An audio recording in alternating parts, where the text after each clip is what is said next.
Hello students, good morning. आज के video lecture में हम पढ़ेंगे बीकॉम थर्ड ईयर के business and financial management subject के project planning and budgetary control paper के topic causes of project failure के बारे में।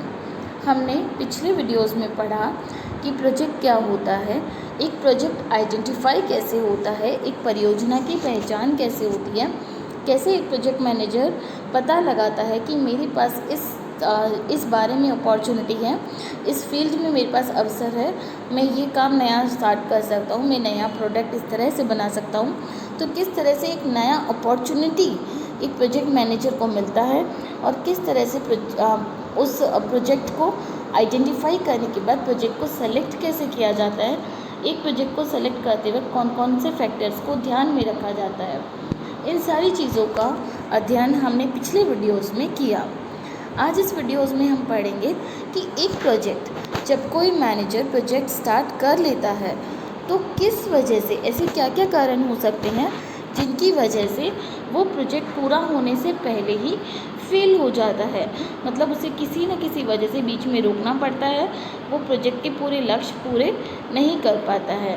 तो इस तरह से we will be studying the reasons what are the causes of project failure। देखिए, what leads to project failure, क्या घटक है, क्या कारण है जो एक प्रोजेक्ट को फेल्योर, असफलता की तरफ लेकर जाते हैं। इसमें सबसे पहला रीज़न है कॉन्फ्लिक्ट्स अमंग टीम मेंबर्स। देखिए, एक प्रोजेक्ट कोई भी एक इंडिविजुअल पूरा नहीं कर सकता है। एक प्रोजेक्ट में बहुत सारी एक्टिविटीज़ होती हैं। A project is a series of activities. छोटे छोटे टास्क को अलग अलग एक्टिविटीज़ में डिवाइड कर दिया जाता है और हर एक्टिविटी अलग अलग इंडिविजुअल परफॉर्म करता है।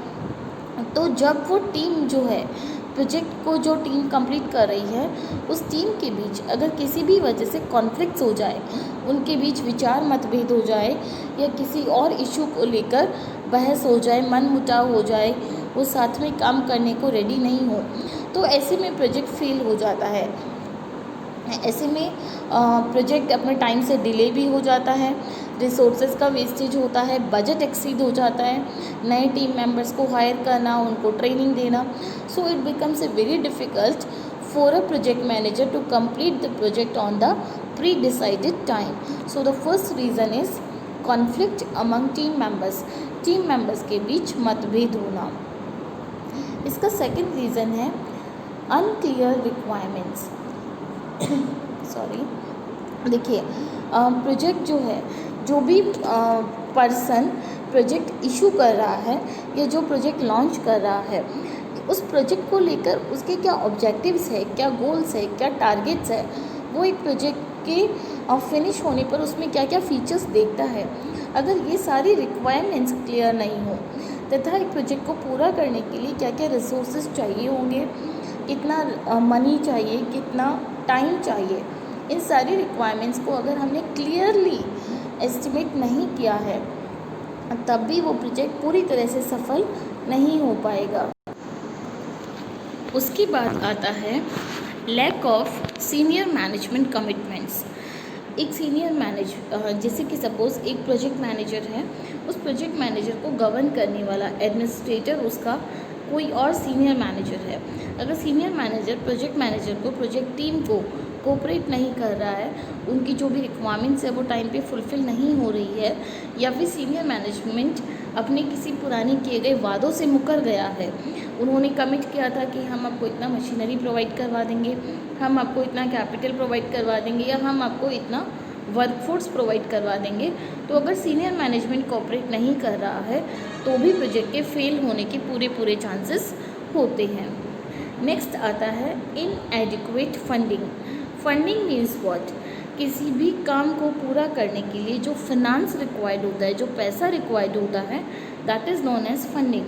तो अगर प्रोजेक्ट को पूरा करने के लिए प्रॉपर फंड्स नहीं हैं, फंड्स कम पड़ गए हैं, बजट कम पड़ गया है, अगर आपने सोचा कि आप इतना कैपिटल, इतना शेयर्स मार्केट में इशू करेंगे और आप इस तरह से मनी रेज करेंगे और आपके पूरे शेयर्स मार्केट में सब्सक्राइब नहीं हुए, या फिर आप लोन लेना चाह रहे थे, आपका लोन सैंक्शन नहीं हुआ, तो किसी भी तरह से, या फिर आपने जितना मनी रेज़ किया उस मनी में आप अपने काम को पूरा नहीं कर पाए, तो किसी भी तरह से अगर आपके पास फंड्स कम पड़ गए तो भी आपका जो परियोजना है वो पूरी तरह से सफल नहीं हो पाएगा और आपका प्रोजेक्ट फेल होने के पूरे चांसेस बनते हैं।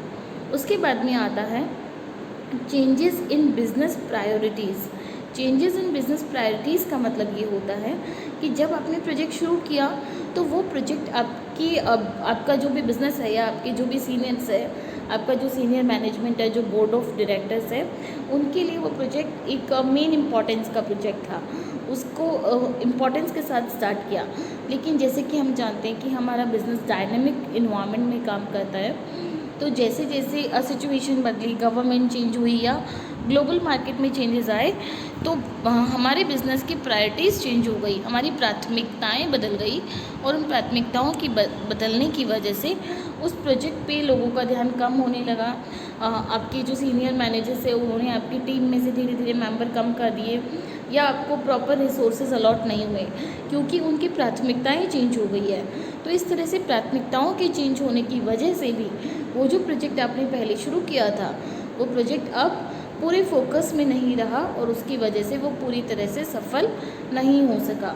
तो बिज़नेस की प्रायोरिटीज़ चेंज होना भी प्रोजेक्ट के फेल होने का एक बहुत बड़ा कारण बन सकता है। उसके बाद आता है ओरिजिनल अजम्पशन और डिपेंडेंसीज आर इनवैलिड। अपने शुरू में जो चीज़ें देखिए, हम जब भी कोई काम शुरू करते हैं तो हम प्लानिंग करते हैं, हम फोरकास्टिंग करते हैं, हम पूर्वानुमान लगाते हैं कि ये कार्य इस प्रकार होगा, ये सिचुएशन होगी और इसका ये समाधान होगा।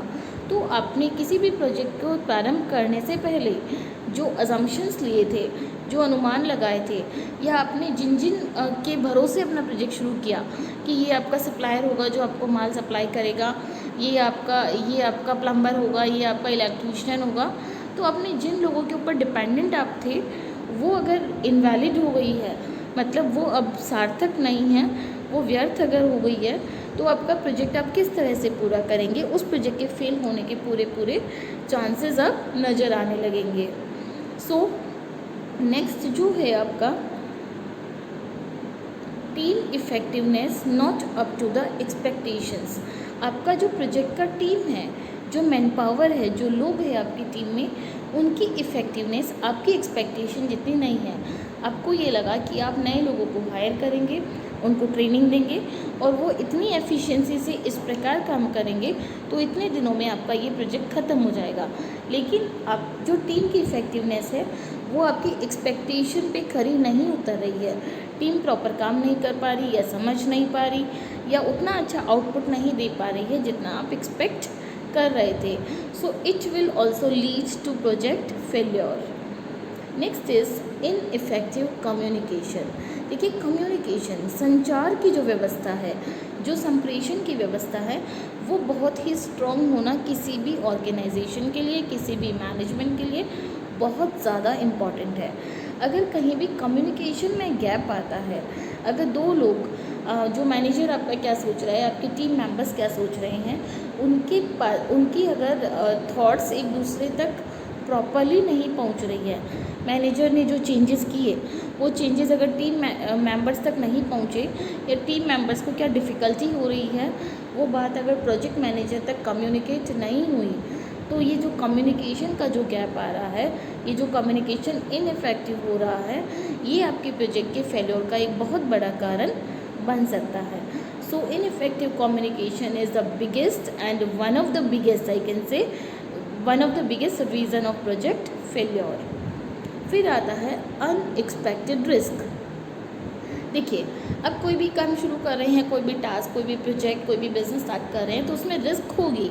आप उस रिस्क की फोरकास्टिंग करते हैं, पूर्वानुमान लगाते हैं और उस रिस्क को मिनिमाइज़ करने के जो भी प्रिकॉशंस आप ले सकते हैं, जैसे आप इंश्योरेंस करवाएंगे या फिर जो भी रिस्क से रिलेटेड, जैसे कंस्ट्रक्शन में अगर कोई चेंजेस करवाने हैं तो वो आप करवाएंगे।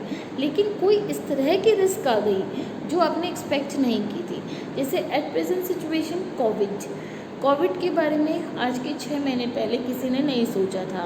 तो कोविड एक ऐसे रिस्क है जो अनएक्सपेक्टेड है किसी भी बिज़नेस के लिए, किसी भी प्रोजेक्ट के लिए। इस ड्यूरेशन में जितने भी प्रोजेक्ट कंप्लीट होने थे, या जितने भी प्रोजेक्ट चल रहे थे वो डेफिनेटली डिले होंगे, पोस्टपोन होंगे या फिर फेल हो जाएंगे। सो कोविड के अलावा जैसे बाढ़ आ गई, भूकंप आ गया, या फिर गवर्नमेंट में कोई चेंजेस, जैसे अभी राजस्थान की गवर्नमेंट में कुछ चेंजेस हो रहे हैं, तो इस तरह की कोई भी अनएक्सपेक्टेड रिस्क आपके प्रोजेक्ट के फेल्योर का कारण बन सकती है। तो अनएक्सपेक्टेड इज जो आपने एक्सपेक्ट नहीं की थी। फिर आता है ऑप्टिमिस्टिक एस्टिमेशंस। ऑप्टिमिस्टिक मतलब आशावादी। आशावादी अनुमान आपने लगा लिए। क्या आशावादी होना गलत है? नहीं, लेकिन आशावादी रियलिस्टिक होना चाहिए। मैं चांद तारे तोड़ लाऊंगा, मैं तोड़ सकता हूँ, ये आशावादी है लेकिन ये रियलिस्टिक नहीं है। तो अगर आपने कोई 1 साल में कंप्लीट होने वाले प्रोजेक्ट के लिए सोच लिया कि मैं तो इसको 4 महीने में ही कंप्लीट कर दूंगा, लेकिन किसी भी हालत में वो 4 महीने में कंप्लीट नहीं हो सकता था। कोई प्रोजेक्ट को कंप्लीट करने में 5 करोड़ रुपए खर्च होने वाले थे और आपने कहा कि मैं इतनी कॉस्ट मिनिमाइज़ करूँगा कि मैं उसको 4 करोड़ में कंप्लीट कर दूँगा। तो आपके ये जो एस्टिमेशंस है, ये आपका जो आशावादी एटीट्यूड है, उसकी वजह से आपने टाइम या फिर आपने बजट बहुत कम आंक लिया और उसकी वजह से अब आप उसको उस टाइम में या उस बजट में कंप्लीट नहीं कर पा रहे हो, तो आपका प्रोजेक्ट फेल हो जाएगा। उसके बाद आता है pressure from top management. Top management की साइड से क्या प्रेशर हो सकता है कि जैसे सपोज़ पहले तो एस्टिमेशंस प्रॉपर नहीं हुए, काम टाइम टू टाइम नहीं चल रहा है, जितने टाइम में जितना काम ख़त्म होना था नहीं हुआ, और अब आपके टॉप मैनेजमेंट की साइड से आपके ऊपर प्रेशर आ रहा है कि ये काम इतने टाइम में ख़त्म करके देना है, या आपके पास अब और बजट नहीं है, जितना बजट है उतने में ही आपको काम ख़त्म करके देना है। तो ये सारी चीज़ें एक प्रेशर क्रिएट करती है प्रोजेक्ट की टीम के ऊपर, प्रोजेक्ट मैनेजर के ऊपर, और जिसकी वजह से वो प्रोजेक्ट को पूरी एफिशिएंसी से, पूरी इफेक्टिवनेस से पूरा नहीं कर सकते और उसकी वजह से प्रोजेक्ट फेल हो जाता है। नेक्स्ट आता है इनएफिशिएंसी ऑफ टॉप मैनेजमेंट। जो टॉप मैनेजमेंट है, अगर वो ही एफिशिएंट नहीं हो, अगर उसकी लीडरशिप प्रॉपर नहीं हो, अगर उसका मोटिवेट करने का तरीका प्रॉपर नहीं हो, तो भी आपका प्रोजेक्ट सक्सेसफुल तरह से कंप्लीट नहीं हो सकता। अगर ये इम्प्लाइड से चीज़ है, जो हेड है, जो टॉप मैनेजमेंट है, अगर वही कुशल नहीं है, वही अगर अकुशल है, तो प्रोजेक्ट कैसे समय पे पूरा हो सकता है। उसके बाद आता है लैक ऑफ डिटेल्ड डॉक्यूमेंटेशन। देखिए, हम कहते हैं कि जो भी काम हम कर रहे हैं उसकी पूरी रिकॉर्डिंग हमारे पास होना चाहिए, पूरा लेखा जोखा होना चाहिए, कहाँ से कितना पैसा आ रहा है, कितना पैसा हम कहाँ लगा रहे हैं, कितने रिसोर्सेज आपने खरीदे, कितने रिसोर्सेज आपके यूटिलाइज हुए, कितने रिसोर्सेज आपके पास बचे हुए हैं। इससे क्या होगा, आपके टाइम, आपके एफर्ट्स, आपकी मनी का वेस्टेज नहीं होगा। लेकिन अगर आपने प्रॉपर डॉक्यूमेंटेशन नहीं कर रखा तो आपको पता ही नहीं होगा कि आपके कितना बजट आप खर्च कर चुके हैं, कितना बजट आपके पास और बाकी है, टाइम कितना आपके पास बाकी है। तो डॉक्यूमेंटेशन अगर डिटेल में आप नहीं रखेंगे तो आपका प्रोजेक्ट सक्सेसफुल नहीं हो सकता है। फिर आता है की स्टाफ लीविंग द प्रोजेक्ट। की स्टाफ मतलब जो आपके प्रोजेक्ट का सबसे मेन इम्पॉर्टेंट पर्सन है, जो इम्पॉर्टेंट एम्प्लॉई है, अगर वो ही किसी कारणवश आपका प्रोजेक्ट छोड़ के जा रहा है या आपकी कंपनी छोड़ के जा रहा है, तो अब आप एक नए सिरे से किसी को हायर करेंगे, उसको ट्रेनिंग देंगे। हो सकता है प्रोजेक्ट से रिलेटेड इम्पॉर्टेंट फीचर्स उस छोड़ने वाले बंदे के अलावा किसी और को पता ही ना हो। तो इस तरह से किसी की स्टाफ के प्रोजेक्ट को छोड़ने की वजह से भी आपका प्रोजेक्ट फेल हो सकता है। इसमें एक लास्ट पॉइंट और आता है cultural differences in global project. जब भी आप कोई ग्लोबल लेवल का प्रोजेक्ट लेते हैं जिसमें आपको दूसरी किसी कंट्री के साथ डील करना होता है, तो कल्चरल डिफरेंसेस लाइक जैसे कि कोई वेजिटेरियन कंट्री है, कोई नॉन वेजिटेरियन कंट्री है, अगर कोई veg person non vegetarian country में जाकर काम करेगा तो वो वहाँ पे फूड की वजह से सरवाइव नहीं कर पाएगा। उसके अलावा जैसे आपने जो प्रोडक्ट निकाला, वो प्रोडक्ट आपकी जो सामने जो जिस कंट्री में आप उसको सेल करना चाह रहे हैं, जो भी होस्ट कंट्री है, उसमें वो उसकी कल्चर के अगेंस्ट है, तो वो आपके प्रोडक्ट का बहिष्कार कर देंगे। उसके अलावा लैंग्वेज में डिफरेंसेस आ सकते हैं। रहन सहन में, लिविंग स्टाइल, लिविंग स्टैंडर्ड, उस एजुकेशन के लेवल में डिफरेंस हो सकता है, क्लाइमेट में डिफरेंस हो सकता है। तो अगर एक ग्लोबल प्रोजेक्ट है तो उसके फेल होने के भी कई सारे कारण हो सकते हैं। तो ये सारे रीजंस हमने पढ़े कि कैसे एक प्रोजेक्ट फेल हो सकता है। नेक्स्ट लेक्चर में हम पढ़ेंगे कि एक प्रोजेक्ट का फिजिबिलिटी एनालिसिस कैसे होता है, एक प्रोजेक्ट सही है या नहीं है, उसका बजट, उसका टाइमिंग, उसका लोकेशन, ये सब का एनालिसिस हम कैसे करते हैं। प्रोजेक्ट फिजिबिलिटी एनालिसिस हम अगले वीडियो में पढ़ेंगे। तो आप इसको पढ़िए, रिवाइज करिए। Thank you.